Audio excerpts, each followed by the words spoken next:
Hi, I'm Professor Beck Strah. And I'm Professor Eric Bronson. And this is Prison Breakdown. 2, 3, break! Hate to spoil his fun, but we're gonna bust out of here. 2, 3, break! You're locked in here with you. You're locked in here with me. 2, 3, break! I can honestly say I'm a changed man. No danger to society here. God's honest truth. 2, 3, break! I'm not leaving this cell. I'll get out my way. The right way. 2, 3, break! Ahoy, dudes! Welcome back to another lovely, beautiful, patriotic. It's the 4th of July episode of Prison Breakdown. Then there's no better way to celebrate our independence with talking about prisons, because we incarcerate more people than anyone else in the world. We are a free country, are we not? It's like we don't want people to have their independence is kind of how I see our country sometimes. And we get to talk about the most extreme punishment of them all. Right? Again, that's being grounded, being sent to your room. Yes. What else is an extreme punishment? No candy. Getting a whipping with a wet noodle. I think my grandfather used to say all to me all the time. Do you think that was ever a thing? Like, was anyone ever actually whipped with a wet noodle? Italian families, Italian children, definitely. That's how they get punished. Is there an Italian 4th of July? Wait, what's their 4th of July? Everybody has a 4th of July. Everyone should have their own 4th of July. They do. I think everyone except for England. 4th of July, everyone. No. Everyone except for England, because everyone got independence from England. England has always had independence. I just meant that around the world today is the 4th of July. Now, whether or not they celebrate our independence is another thing. That's true. That is true. Wah, wah, wah. That was bad. Yeah. So we had started talking about this before the podcast. I don't think I've ever fired off a firework. I think I've done sparklers. I think my parents over the years had instilled in me that I will lose a finger if I fire off fireworks, and it just never came across my lap. I'm not going to go out of my way to get fireworks. I don't care. Now, I don't you even have like all fireworks. Well, I was going to say you have all 10 digits, right? Yeah. Well, so your parents were right. They did a great job of raising you. It's like a how dare you question them or something? How dare you question them? You're absolutely right. Thank you, Eric, for pointing out the value of parental advice. Now, what's your experience with fireworks? Well, I tell you, I think it's a rite of passage for people who grow up in Ohio.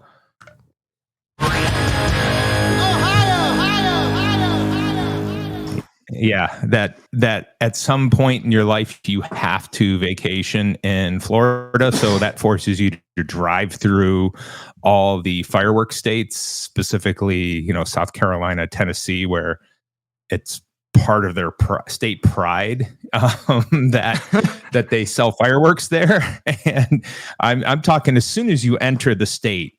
You see Wild Sam's crazy ass fireworks. Come here and blow your hands off. That kind of shit. But, so I think when I was little, I was kind of fascinated with them. And then after I got a few like bottle rocket, nothing big, obviously, and shot them off, that was about it. Now, I will tell you, one of the most unique things I ever saw was in Ohio, in Cleveland, back in 1991. So that's how much of an impression it made on me. Okay. I remember 1990. It was the International Fireworks Competition, and it was the most spectacular show of fireworks I've ever seen. Nothing's ever come close to it. I've been in Sydney, Australia for New Year's Eve when they go berserk for, it's supposed to be a spectacular fireworks show. That was nothing compared to this show. Each country that was in it, I think there were 8 countries, had a barge that was sitting out in Lake Erie, and they were firing them off from the barge, and it was spectacular. And I remember Japan won. Do you remember the display? I mean, I couldn't really tell you, but other than they were leaps and bounds ahead of everybody else. Like it was some kind of, racial stereotype joke of the time that the Asian country that was entered in the fireworks competition destroyed everyone. I mean, it was so much better than everyone else. Canada had a good one. We had a good one. And then Japan shows up and you're just like, oh, well, even us untrained fireworks evaluators know this is the greatest thing possible. All of them were set to music, and it was just it was phenomenal. But not on the 4th of July. It was just fireworks. So, dude, that's killer. I was thinking about this the other day. I think Disneyland and Disney World, they have like fireworks displays every night, right? Yeah, they do. So over time, they've plausibly spent millions and millions of dollars on fireworks. I would say almost as much as we're getting ready to go in debt here in this country. Trillions of dollars. No, billions of dollars probably. I would say billions of dollars on fireworks. They put on good shows all the time. Yeah. Oh, yeah. And producer Britt, what is your experience with fireworks? Oh, I just dislike fireworks in general. They're too loud. They're a waste of money. They're stupid. The one thing I like about fireworks is back when I lived up in Alaska, the commercials for the fireworks stands that they have in the little sliver of land where it's legal to sell fireworks there, like the Guerrilla Fireworks theme song still plays in my head sometimes. Guerrilla Fireworks and you are gonna light in the sky. Like, yeah. Are you serious? A guy in a gorilla outfit who would dance around in the commercial, and that was something special. Yeah. Really? Yeah, actually, King Kong Gorilla, the fireworks Magilla. Fun fact: the first girl I ever kissed ended up managing Guerrilla Fireworks for a few years. That is fantastic. Yeah. Yeah. Did you two kiss while she was in the gorilla outfit? No. You thought she was the gorilla? We kissed. Oh, that would be great. We kissed when we were like 3 or 4 years old. She like had a crush on me, and she had like some Disney like lip balm or something, and she's like, "Oh, I want to try this out," and put it on, and then just kissed me, and I'm like, okay. Groomer. Nice. Yeah. I'm a 4-year-old grooming another 4-year-old, right?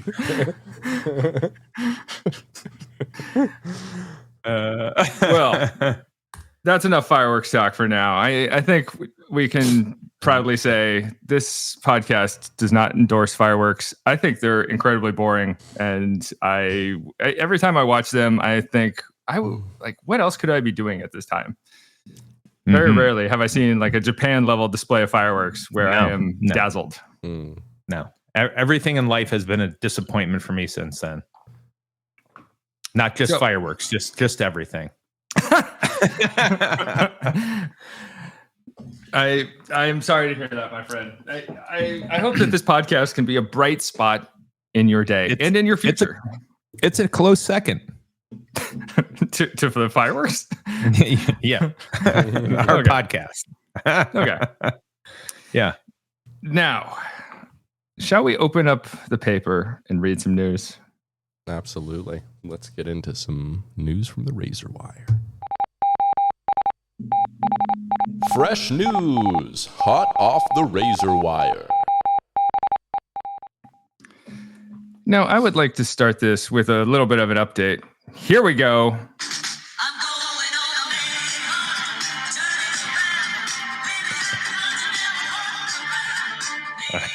Yeah. That sounds awful.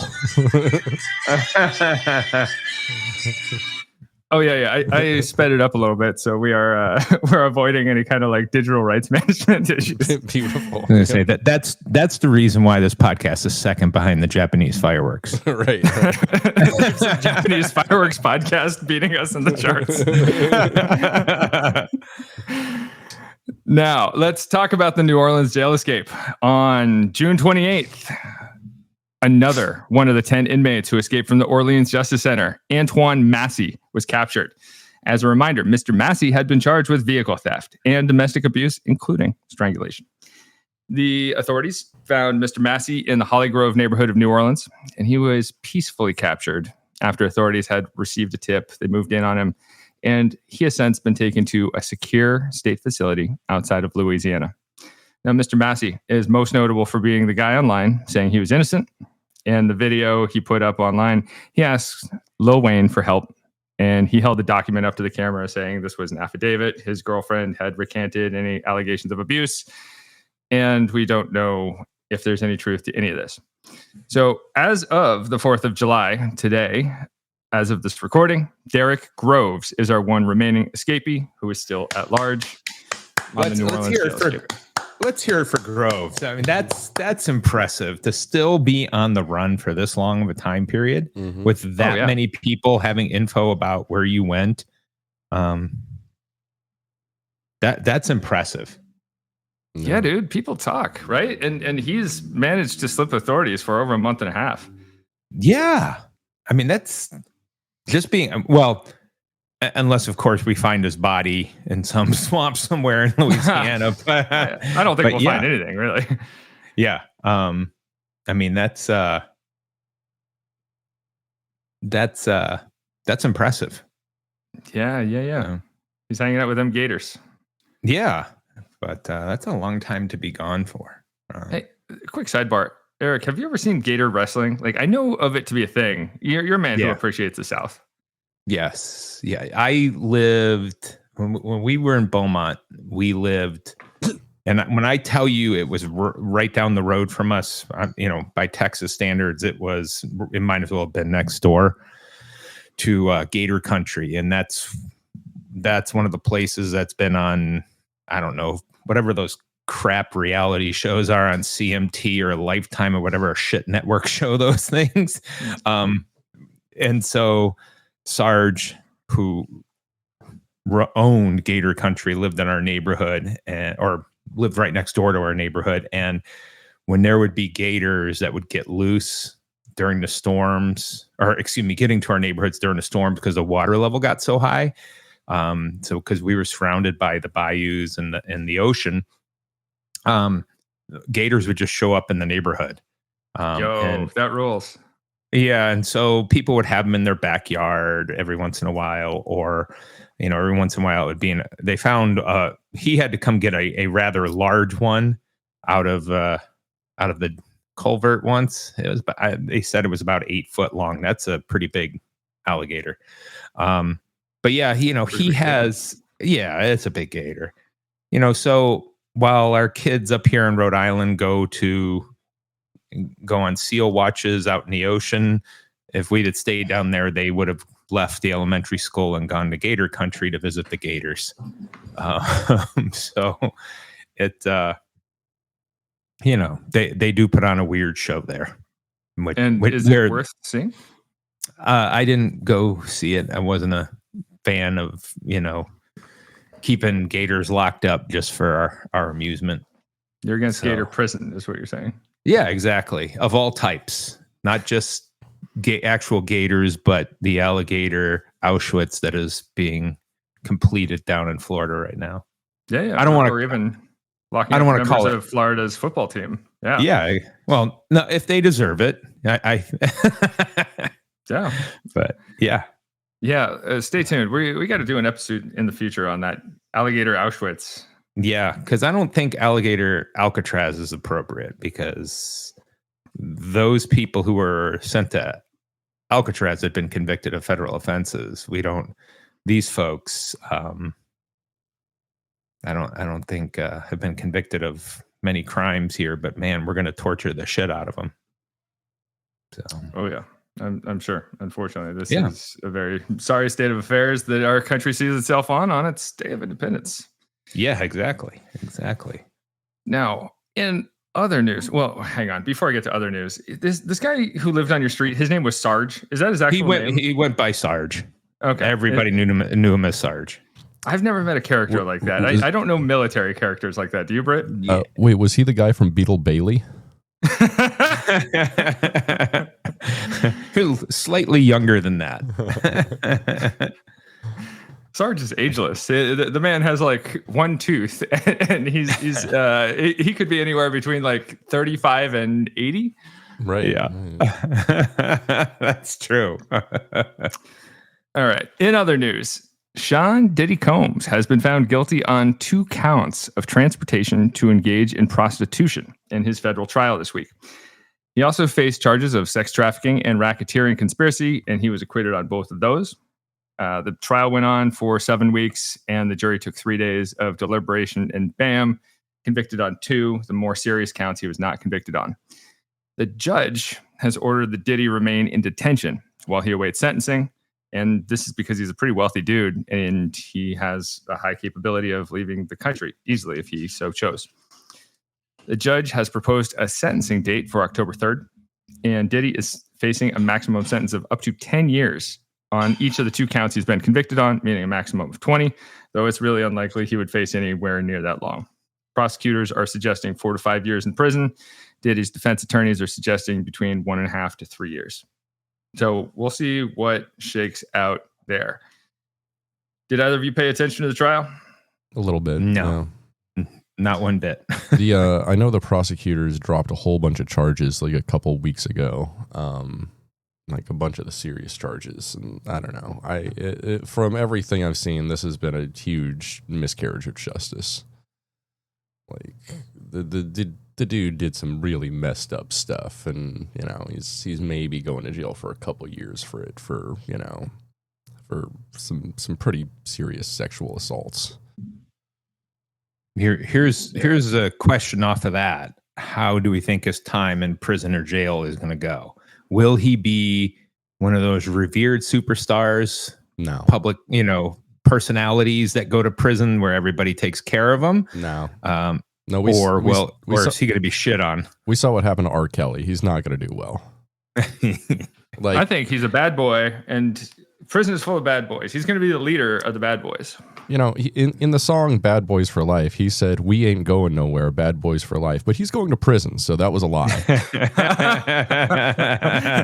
he was singing about his time in prison in the future, where he's not going anywhere. Oh, that's nice. He presaged it. He's like the Nostradamus of rap. Yeah. Unless that's Nostradamus. No, that is Nostradamus. Yeah. All right. Well, that's all the news you can use and lose. Let's move on. Let's talk about the death penalty. Iraq, please lead. Main event. Let's get to this main event.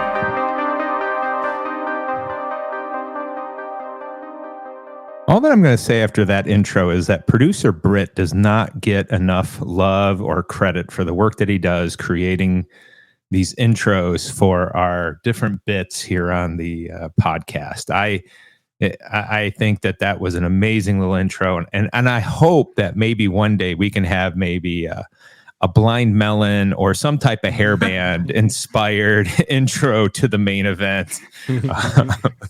Let's see if we can expand his possibilities there. Britt is consistently killing it, and absolutely, I love hearing what comes next. I wouldn't have any idea what a blind melon would sound like. No, what did Blind Melon do? Was that Blister in the Sun? That was No Rain. Oh, right, No Rain. Yeah. The guy had a tremendous vocal range, and unfortunately, he died way too young. But you know who hasn't died way too young and will hopefully continue in perpetuity is our sponsor for this show. True. The Roger Williams University School of Justice Studies. Well done. Well done. Yeah, we hope that it hasn't died too young or at all. We thank you for your patronage, Roger Williams University School of Justice Studies. Eric, tell us what kind of programs we can find. Oh, yeah. We got degrees at Roger Williams University School of Justice Studies in criminal justice, of course, but also, yes, political science, international relations, sociology, anthropology. We've got public relations. Let's see what else we have. Forensic science. We can't forget that. They always get to have the fun, studying blood splatters. That's just good stuff. Legal studies, which is a good tie-in to what we're going to be talking about today with all these court cases. And let's see. What did I forget? Did I forget anything? I think cybersecurity. Yeah, no. They're in engineering. All right. Yeah, they bounced. yeah. Redact that part. Yeah, exactly. Cut that part. They can kiss my fat ass. Definitely cut that. Definitely cut that part. Thank you. So, yeah, there's also graduate degrees in criminal justice, public administration that are available for our students. So. Lots of opportunities. Oh, and don't forget, we do have connections, strong connections for those legal studies students with the best law school in the state of Rhode Island. Hell yeah. I hear we have a 3+3 program where they can go to undergrad for 3 years and then do 3 years in law school. That's pretty cool. That's incredible. You cut a whole year of tuition out of there. Amazing. Where was that when we were studying? Anyways. All right, so on to today's main event, looking at death penalty. I think it's important to start this discussion off whenever we're looking at these court cases that really influence the death penalty here in the United States and the way we use it. And just so everybody, there will be another episode talking really about the techniques, but we're looking at the court cases that influence the death penalty. I think the first one that need to mention that is kind of a landmark case for all inmates in the criminal justice system in the United States is a 1941 case, Ex parte Hall. And Ex parte Hall relates to Cleo Hall up in Michigan, who was a inmate there who attempted to write a writ of habeas corpus. Now, those of you listeners out there, you might have heard about habeas corpus in the news recently because people have been talking about habeas corpus in relation to what the Trump administration has been doing with immigrants. And habeas corpus, contrary to what some people in the administration who think that it is the president's right to get rid of anybody who is different than him, it is actually a way to challenge the court and one's imprisonment. Habeas corpus is Latin, and it specifically relates to or translates from Latin into "you have the body" or "you should have the body." And it's what this has to do with is the jurisdiction of a court to determine whether or not there has been an unlawful detention or an imprisonment that occurred. And the reason why I bring up Ex parte Hall as a court case that's so damn important is that the U.S. Supreme Court ruled that state prison officials cannot interfere or screen inmates' access to federal courts. And obviously, once they did that, it was other courts. But what had happened was Cleo Hall attempted to file a writ of habeas corpus challenging the legitimacy of his imprisonment. And the prison officials there in Michigan confiscated his legal documents that he was trying to send and refused his mail. Wow. All right. Yeah. So this court case is a landmark case for inmates for multiple reasons. So guaranteeing them access to the mail, and guaranteeing them access to the courts. What eventually happened is Hall's father filed a petition with the Supreme Court on his behalf. And the court held that Michigan's actions were unconstitutional, and that the right to petition federal courts for habeas corpus cannot be impaired by state officials. All right. And what the court really did in this ruling was that they emphasized that only federal courts can determine whether habeas corpus petitions could be properly drawn and reviewed, and that prison officials could not do this. All right.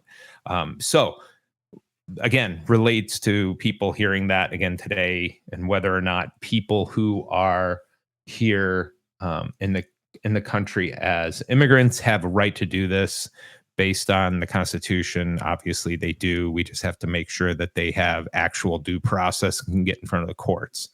So yes, they should be able to file all legal documentation and paperwork as needed, and cutting them off from that is like, what are we doing?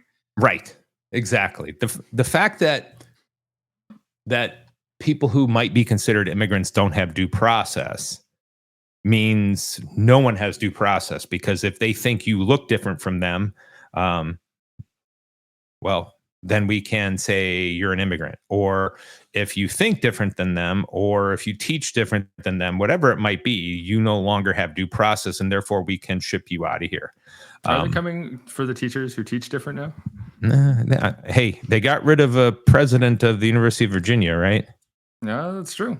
So people who are teaching them won't be far behind. But anyways,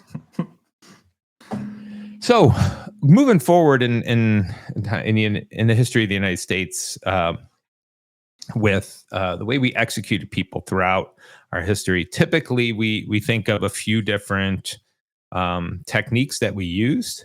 Overwhelmingly, the electric chair throughout much of time was our standard. We also, in their colonies in the United States, we obviously burned people and tortured people to death and had all kinds of fun techniques. But the main technique, the main mechanism of execution was the electric chair. For a long time.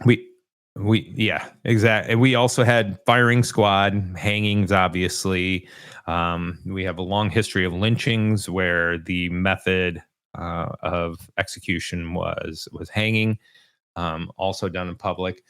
And it's only recent, even though we do have a huge number of people who have been executed by lethal injection, we have a movement towards lethal injection now. Have we ever used the guillotine in America, Eric? Not that I know of. I think the last use of the guillotine, especially in public, was in France in 1936, I believe. Someone did catch it on film, and because they caught it on film, the monarchy was embarrassed by that. So we're talking early film shot from the top of a building, looking down, sneaking down, and catching the execution taking place. But I know Georgia has worked on trying to use the guillotine or develop the guillotine as a method. It's just, again, going back to that whole, does it create a spectacle for the crowd, for the witnesses, and then that being seen as cruel and unusual. So they're so creative when it comes to like bullshit. Yeah. It doesn't need to be. I hate to contradict you on the cast, but the last use of the guillotine, I believe, was 1977. I learned this on a tour that I was on in Paris years ago. Was it public? I believe it was. Took place at the prison in Marseille. Yeah. The public one, yeah. I think you are correct on the last public use. We're both right. Yes. Can we have that? Can we have us both being right? I think we can. No, shit. I'm going to edit it to make one of you incredibly wrong. I'm just going to flip the coin. We'll see. We'll listen to it later. That's great. That's great. Well, looking at this whole idea of cruel and unusual, and what we have in the amendment in the Constitution is mostly up for interpretation by the courts. So looking at the court cases that really relate to the death penalty and whether or not it is considered cruel and unusual. We have to first go to Furman versus Georgia in 1972. And the issue, the main last time. Yeah, exactly. The main issue with Furman v. Georgia is whether or not the death penalty, as applied by the United States and the way we do it, and whether or not that violated the 8th and the 14th Amendments prohibition against cruel and unusual punishment. The Supreme Court ruled in a 5-4 decision that the death penalty, the way that we were doing it, was considered unconstitutional. Why is that? Well, William Henry Furman was convicted of murder during a home burglary in Georgia. He claimed that the shooting was accidental, and that's the big part here. And the 2 other cases were consolidated, Jackson v. Georgia, Branch v. Texas, both involving death sentences for rape, were thrown into this. All 3 defendants were sentenced to death under laws that gave juries broad discretion without clear standards. So that's the big part here, is that many of the standards that were being given to the juries in terms of the rules that they need to follow were not clear in terms of what they should follow. So the court issued an unsigned opinion stating that the death penalty, as applied, was capricious and arbitrary, and therefore it violated the 8th Amendment. So the key parts to this were that it was inconsistent application of the death penalty. So that's the first part, and we know this to be true. I mean, what are we going to have? 15,000 murders this year? Isn't that what we generally in the United States? What we average about 15,000 murders? Is it that high? I don't know that off the top. Yeah, and so if you think about that, if we're going back 11 years, 10 years, 12 years, whatever it might be, 8 years, we're still right around 14,000, 15,000 murders a year. What is it about these 40 or 50 people that are being executed from way back when today that made them death penalty worthy versus the ones who didn't get it? Right? Yeah. All right. So the next major concern after the inconsistent application is the disproportionate impact on minorities and the poor. I don't think we've ever solved that one. Yeah, I don't think that there's no dispute with that either. It's if your victim's white, you're more likely to be executed. If you are a person of color, you are more likely to be executed. When it comes to these capital cases in states that do have the death penalty, like there's no dispute. The science very clearly shows this. Yep, and it always has in terms of the U.S. Right, and then the biggest part of that, I think, is that disproportionate impact on the poor. We know that if you have money, you're not even going to face a capital charge. It's not going to be a capital trial. Yeah, if you can get Matlock, you're going to stroll out of that courtroom like Diddy. Right. So, and then finally, the key concern is the lack of standardized procedures guiding juries. So, this provided a way for us to look at the way we guide juries in terms of what their rules are that they have to follow. So there has to be a uniformity, is what you're saying? Yeah. Yep. Yeah. So as a result, the decision effectively invalidated all existing death penalty statutes in the U.S. commuting over 600 death sentences across the country.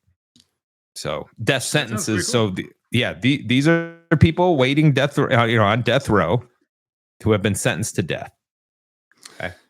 And at this time, I believe you could be sentenced to death for it was murder, it was felony murder, it was kidnapping, rape, and I think there was one or two others that were fairly rare, but people could maybe like arson, treason. Treason. Yeah. People could be sentenced to death for a number of crimes, and so we got rid of it. So Greg v. Georgia. Yeah. Greg v. Georgia in 76. So the issue was whether or not bringing it back. Right. But Furman, whether or not it was cruel and unusual.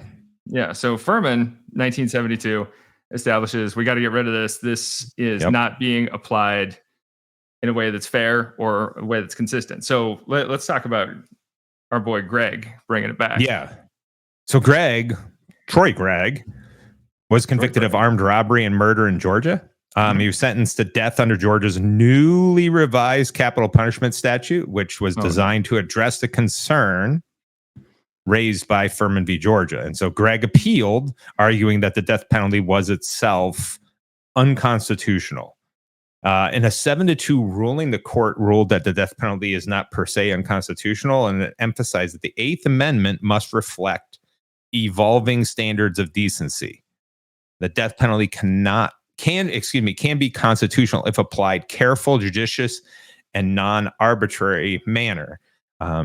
And Georgia's trial process and requirement of aggravating circumstances provided sufficient safeguards. So what this eventually did was it simply ended the moratorium on the death penalty imposed by Furman, reinstated capital punishment under revised legal frameworks, and it set the precedent of procedural fairness being a key to upholding constitutionality of the death penalty. So 1977. Yeah, go ahead. I'm sorry. We're going to say that we do not support the death penalty here. I think that should be made clear by now, hopefully. But the one, I guess, good thing, if there is any good thing, is that those, what'd you say, 6,000 people who were on death row? 600. 600 people who were on death row who had their sentences commuted to life in prison. They're not going back to death row. Like right. your sentence is commuted. You're not going back to death row after this. So there's at least that, but nothing else really that good about bringing back the death penalty. Right. And now I have people every now and then say, "Oh, well, serial killers should get it," and they make these like people are so quick to make up these like extreme cases of like, "Oh, well, I think," but the problem is like if them, then like. What if you kill one person? Is that one life not worth that of like multiple lives from a serial killer? Serial killers are relatively very rare, and so there's also death penalty states versus non-death penalty states. And so if I'm a serial killer in a non-death penalty state, do I specifically target non-death penalty states because I know that it's not going to be on the table? It's all stupid, right? And it's inconsistently applied, and it's not. Why are we killing people? Well, here's the amount of irrational questions that I get when I teach students about the death penalty once they find out I'm against it, relating to the ridiculousness of what might happen to my fictitious daughter that I've never had. You know, how would you feel if they raped and killed and dismembered your daughter? Wouldn't you want them dead? And it does not move us forward in terms of a community and a society. Obviously there would be hate and anger and, all kinds of horrible feelings I would have towards somebody who had killed my fictitious daughter. Of course. But, it's just that's just, the ridiculousness of the questions. Can they make it more extreme, and to get me to switch how I feel?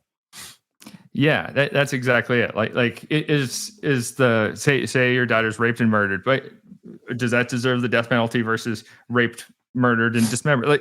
Right. It's people try to build this argument just to see like what's my threshold, and I don't think we need a threshold. We are sending this message that if you kill somebody, it's okay for the government to kill someone. It is just legitimizing murder because you're putting a government stamp on it. But the government is us. We are the government. The people are the government. And as I've told my students there's no more premeditated murder than an execution. When somebody's executed, their death certificate says homicide. And we've been thinking about it for 12 years, 15 years, however long it takes. We've been planning this out. We've worked tirelessly to come up with ways to do it and invested all kinds of money into it. Yeah, it is the most planned out, like Right. There is most documentation you could put into a murder. Right. Imaginable. Right. So our next case, or just after that, just after in 76, just after, we reinstated the death penalty down in Georgia with Greg v. Georgia. In 1977, our first execution of I guess if we want to call it modern era, takes place in Utah with Gary Gilmore. And he was executed via a firing squad. And this, of course, was on the front page of every paper. It led the news. It was everybody was focused on this because this was the first case after several years. However, there were other people being convicted of different cases, and they were bringing their appeals to the Supreme Court. One example of this is Coker versus Georgia. A lot of stuff going on in Georgia because they're wanting to kill people. And so what the real issue is with Coker v. Georgia in 1977 is that the death penalty for rape of an adult woman violate the 8th Amendment's ban on cruel and unusual punishment. And the United States Supreme Court ruled that the death penalty for rape of an adult is grossly disproportionate and therefore unconstitutional. So this is where we end the use of the death penalty for rape of an adult. All right. It doesn't even meet the retribution standard for like eye for an correct. eye. It's like rape and killing are not the same. Right. And so this case established that, based on that evolving standard of decency, and it's important to understand most states had already abandoned the death penalty for rape, but this legitimized it in their ruling. So moving forward, a big jump going from 77 to 2005, Roper v. Simmons, in a huge U.S. Supreme Court case. What was happening here? Christopher Simmons, age 17, planned and committed a brutal murder in Missouri in 1993. He was convicted and sentenced to death after turning 18. Excuse me. So the big issue here is, does the execution of individuals who were under the age of 18 at the time of their crimes violate the 8th and 14th Amendment? The Supreme Court said yes. The Supreme Court ruled 5-4. Imagine that, 5-4, that it is unconstitutional to impose a death penalty for crimes committed by juveniles under 18. So that's why, we see cases when they involve juveniles, they will, even though they will try and convict them as an adult, they will get life in prison as their max sentence versus some type of some execution or some death penalty case. So this case did just overturn Stanford v. Kentucky, which allowed the execution of 16 and 17-year-olds, and so set the minimum age at 18. Yeah. Like if you think about like the idea of executing juveniles, we've had talks about like keeping people in the juvenile justice system until they've talked about making the threshold like 24 when the frontal lobe is fully developed. Say someone who's like 12, 13, 14, 15, 16, like their brain is still developing. Right. And we are sending this message that no, they're irredeemable. No matter how their brain develops, they're trash. Throw them out. Get them out of here. And executing juveniles is such an archaic idea by the modern standards of civilization that we hold. Yeah. No. And we see groups that are such as Raise the Age groups that are working hard to try and find a way to not only raise the age for people being executed, but being incarcerated and not allowing them to be tried as adults. There's reasons why, biological reasons why. It's just like, me at my age where my brain is already starting to deteriorate, and no, it has been for years. Yeah, it has been. My brain is gone. It's already turning into mush. And so, yeah. All right. So our next major case in terms of the death penalty is Kennedy versus Louisiana. Back in the great state of Louisiana in 2008, the issue here is that it's looking at the Eighth Amendment and whether or not the Eighth Amendment prohibits the death penalty for the rape of a child when the crime did not result in the victim's death. So in for this one, I believe it was Patrick Kennedy was the guy's name. He was like the victim's stepfather who had raped her. Yes, an 8-year-old stepdaughter, exactly. So in a 5-4 ruling, the court held that imposing the death penalty for child rape where the victim did not die is unconstitutional. Again, reestablishing that it's only for murder in this country. But yeah, it's obviously heinous crime, horrible crime, but the victim did not die and therefore executions are not appropriate. Now, do you find it annoying, like I do, that like people are constantly trying to like push the envelope? Like, hey, what about this case though? What about this case? Just trying for execution when life in prison is also an extremely heavy penalty. Absolutely. I mean, it really is a situation where they got to understand we're still getting them. We're still taking their life from them if it's life in prison. Yeah. This is still an extreme form of punishment that cannot be understated. It's ridiculous.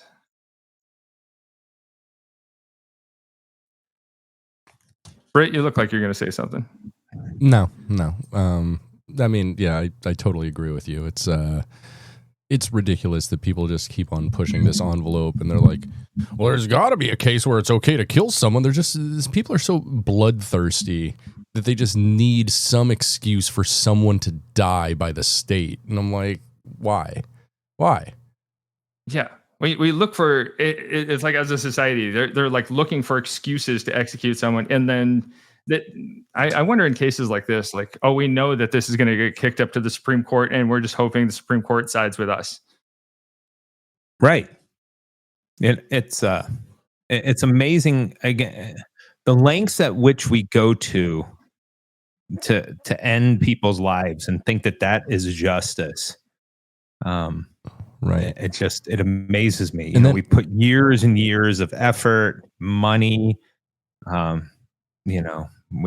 extra court cases that it takes, the appeals, the amount of money we spend on trying to create ways that are seen as cruel or seen as not cruel and unusual.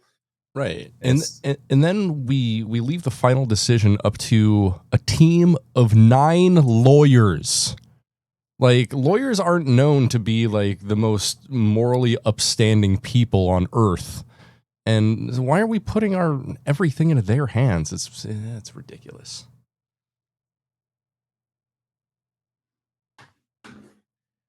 Yeah. So looking at this last case that is so important in terms of Kennedy versus Louisiana is simply the reliance on the court's interpretation of the evolving standard of decency. And so the next time we talk about the death penalty, we're going to look at that, reaction to the death penalty and what the witnesses see and their interpretation of what is considered cruel and unusual. But it's important for us to understand that since 1977, when we first started off with Gary Gilmore, and him being executed by firing squad, up till today, we have executed 1,632 individuals in the United States. That's a whole lot of executions. That's that's more than many would expect. Yeah. And as we've discussed, we've gone down in recent years to the point where it's been like 20 a year, 25 a year, but that's still lives. That's not insignificant. That's like a class of ours at our beautiful sponsor, Roger Williams University. Right. That's a lot of people. And this year we're ticking back up again. We've already executed 25 people in 6 months. Unbelievable. And we are trying to find other ways to do this. We've used lethal injection, we've used gas chamber, firing squad. So again, the spectacle that's created by some of these, I think, is going to be important for us to really focus on how the reporters who watch these executions and what the way they write things up. You know, if the reporters, if the press that's going in to watch these are seeing these and they're not seeing a spectacle to someone being shot to death, then that's an issue. Because that's, you know, we got to think about the people who are the witnesses. The state has its witnesses, the victim, the family of the condemned, and then, you know, the press is allowed in. And if they are just like, oh yeah, that's normal death, it's always going to be seen as something that's okay. Yeah, normalizing it is not helpful. So if we can, when every now and then we get like an academic who will write about it, and that is helpful. And from what I've seen, I assign this kind of article to my classes, and they go, "Oh wow, I didn't realize that there was so much of that in there. I didn't realize the family was sitting there watching their loved one die." Once you realize exactly what's actually happening, I think that's a useful knowledge to have, because this is somebody's life. This should not be handled so, I don't know, casually. There's people like celebrating outside of an execution every time there is an execution. Right. Yeah, that's something that blew my mind in Huntsville, Texas. Was going by to the Walls unit, and there are always two groups of people that were, there was one group that was protesting. You know, they were the people that are anti-death penalty. And then there's a group on the other side of the Walls unit that's they're celebrating. They are literally having a party. So, do you think that they just have more fun than we do? We're the scolds. It could be. Yeah, we're the squares over here. They're partying, and we're like we're being ho hum. We're being like, oh, I don't want people to die, and they're like, we love when people die. Maybe we're just no fun. Yeah, it could be. But here's a great example of our system of punishment in the United States. Our most recent execution, June 25th, down in the great state of Mississippi. All right. We're looking at Richard Gerald Jordan. He's executed. The guy was 79 years old. Oh, God. Well, and then here's the other thing. Well, his crime was in 1976. What the heck? He was close enough from getting the death penalty from God. I mean, like 79 years old? Come on. Just give him a couple years. Well, here's the other thing. How is this, for something to be a deterrent, it has to be severe. Obviously, the death penalty has a severity. It has to be clear for everyone. But then there also has to be speed. Where's the speed in this? This is ridiculous. I mean, not only that, but this man is not going to be a threat. He's 79 years old. Right. He's lived for years in terrible conditions, not great health care. He's probably on death's door as is. Right. That's the other big thing is, hey, we know that the average inmate dies at 56 years old. This guy's not going to be hanging around too much longer. Yeah, absolutely not. I'm not going to say we're doing him a mercy by any stretch, but maybe this isn't the answer. Yeah. But he was the state's oldest and obviously longest serving death row inmate. That's pathetic. Yep. We can do better. It really is. Yeah. Yeah, a guy like that, we can take guys like this and make them like the old head, like somebody who might offer guidance to more recent inmates. Yeah. show them how to get by. Or, like mentioned, this is just someone, if he's just an awful person inside a prison, well, then he just stays in his cell. Yep. Yeah, we can do that too. That and also it's works. a lot cheaper. Mm-hmm. So much cheaper, so much and so much less killing. I'm better with that. Right. Me too. That's something I can handle with. If somebody dies naturally in prison, well, they lived out their life. They've served their time. That's their punishment. That's what they've done.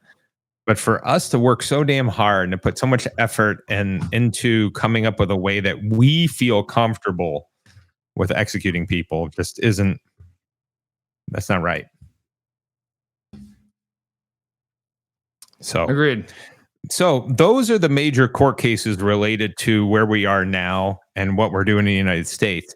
I think our next time that we have a discussion on the death penalty, we can really talk about the methods that we use and get into why we've evolved from one to the next in terms of the reaction the crowd has, the witnesses have to seeing it. And again, that's our measure of what we consider cruel and unusual.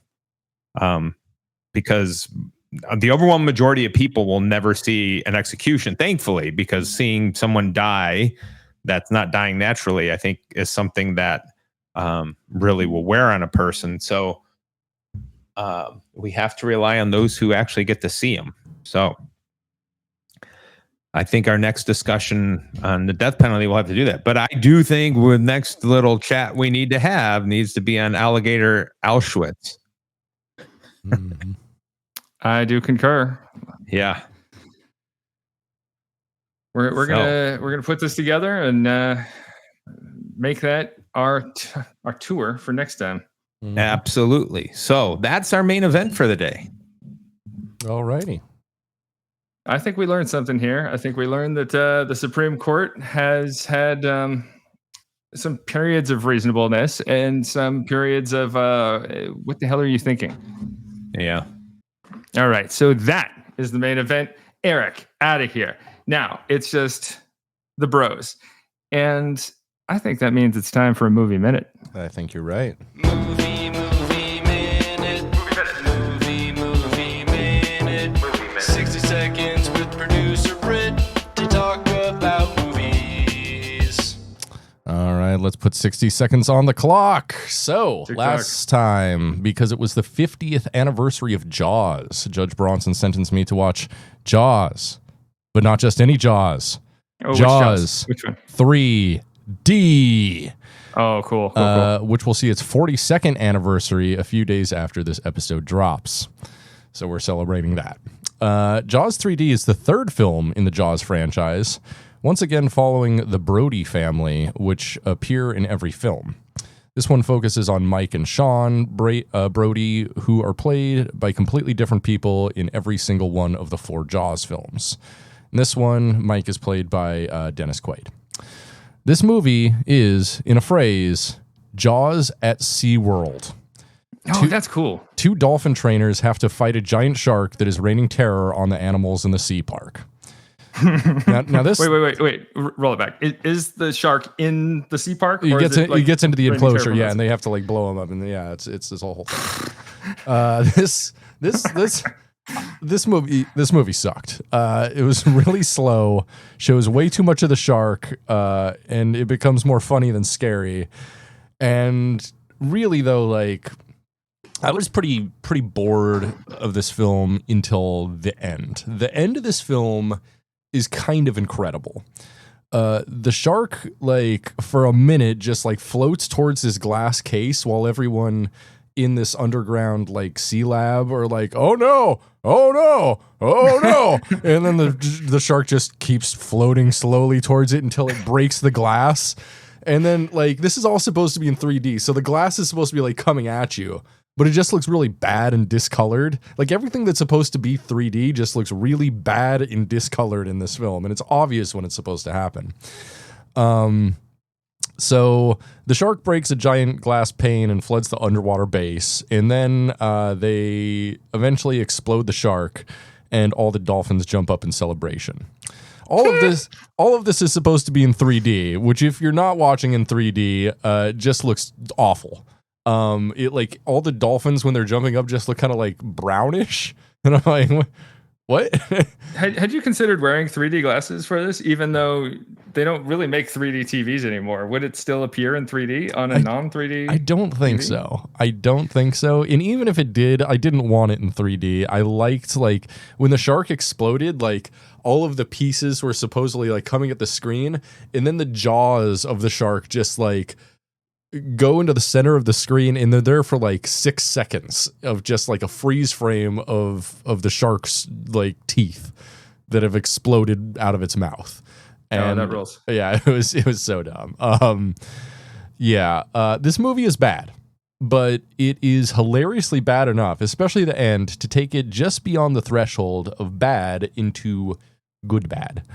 Overall, I kind of enjoyed it. Even though it's a giant pile of shark shit. 2.5 out of 5 soups. All right. And do you think that the shark floating toward the glass for a minute, would that have been enhanced with 3D? Would it have been scary? I think it's scary. No. I think it would have been like extra hilarious in 3D. Extra scary. Yeah, Sure. Yeah, let's say that. I recently returned from a holiday on Martha's Vineyard, and every 5th person in Martha's Vineyard right now is wearing something that says Jaws on it. It is fascinating how the cultural impact of Jaws and the 50th anniversary of Jaws has been brought to Martha's Vineyard, which is supposedly a stand-in for what was it called? Amity Island? Something like that. The first one? Yeah. So it's a big thing. I avoid wearing Jaws stuff because Jaws is great, as we all know. But now I would like you to rank the Jaws movies that you have seen. So the first one is obviously going to be the best one. And 3D is the worst one. That's all I've seen. I've seen 2 Jaws films. That's perfect. That's all I really want. Yeah. Now, on the 4th of July, day of recording, we have lost a screen legend, a man named Michael Madsen, star of stage and screen, star of mostly dumb bullshit that nobody cares about. Yeah, but also Reservoir Dogs. But mostly bullshit nobody cares about. True. And so I feel it is my solemn duty in this time of mourning to assign you a 2011 film called Not Another Movie, of which he is one of the stars. All right. Well, I guess I have my homework set out for me. I hope it's work. Yeah, it's going to be work. Yeah. Alternatively, I was going to assign My Boss's Daughter from 2003, a David Zucker film. Yeah. You think that's better? No, I think they're equal levels of cruel and unusual torture. Okay, great. No. That's what we're looking for here. For sure. I guess we're talking about the death penalty. That is what we're looking for. Yeah, with the death penalty, we should be assigning you movies that make you want to die. Should they just do that? Like, instead of the death penalty, we give someone life in prison and they have to watch Jaws 3D like, over and over. Eventually, they're just like, kill me, bring it on. I'm not afraid of anything anymore. Yeah. Yep. So that's that. We got anything else to say? Nada. Well, I think we close it out. We have to thank Roger Williams University School of Justice Studies. Absolutely. Yeah. Thank you so much, Roger Williams University School of Justice Studies, with all your wonderful programs and your support of this lovely little podcast. We appreciate you. We love you. And with that, please rate, please subscribe if you enjoyed this here podcast. And until next time, lights out, dudes. Lights out.